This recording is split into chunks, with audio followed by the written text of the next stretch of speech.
The year is 1979. Memorable events include the Iranian Revolution, the energy crisis, and in Dubai, the opening of this, the World Trade Center, the city's first high-rise building. The tower was commissioned by Sheikh Rashid and inaugurated by Queen Elizabeth on her first trip to the Gulf. Its purpose, an exhibition and office space to attract the biggest names in international business to the then little-known emirate. The Trade Centre's first employee was Guy Gilmar. He went on to become director of the building. But despite a successful launch, the tower had its critics. There were people who simply said, it is in a crazy place.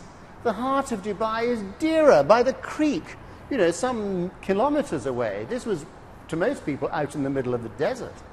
They also said, why would you build such a tall building when you're in the open area? And it's probably unsafe because it's only sand below you and it could sink. And indeed, the Trade Center might, you know, not survive. There were those who felt that the exhibition business was not going to work here. There were competitive cities which were larger, richer, and already more established. But the World Trade Center developed along a stretch of road that would eventually become the heart of the city. The way people did business began to change. The average company had a little old villa converted into an office. We brought in a bank. We had our own little post office. We had courier desks. We had a complex of serviced offices for I think perhaps the first in the Middle East, where you could start with just one person. And we provided the secretarial services, the Arabic translation services, and those sorts of things. So miraculously, some people thought, this biggest white elephant between Mumbai and Athens suddenly became full of top quality companies. And we were 98% within a year and a half.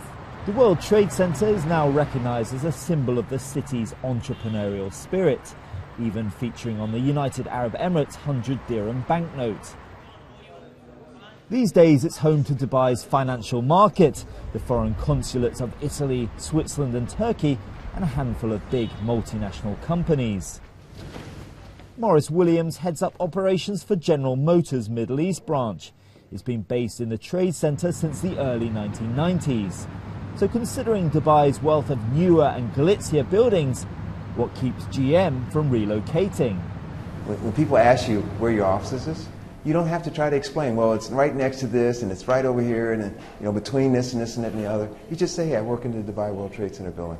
Now, oh, you know, and it commands a little respect, actually. The man tasked with keeping those clients coming in is Issam Kazim. He says despite the building's age, there's a very modern selling point. The design of the building and the way the windows were created, the windowsills were created, they were made in a way to keep shades so the sun doesn't directly enter the windows, i.e. keeping the heat levels quite low. And now when people look at it, and they actually say that it's well ahead of its time in terms of its architecture and engineering. So showers of praise from those who work inside the building. But what do people on the street make of it? When I came here in 1997, that building was amazing. It was really tall, stood out beyond belief compared to the rest of the buildings. Over the last 10 years, it seems to have faded into insignificance, really, and at the moment it looks fairly dated and old compared to the new buildings in the area.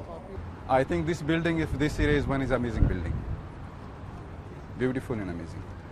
Maybe at that time it was the building, but right now I don't think it really fits with the rest of the building right now.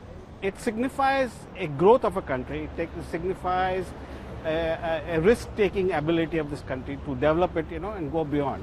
And perhaps this week's announcement that Dubai will host the World Expo in 2020 shows that the first exhibition space is continuing to leave its mark on the city.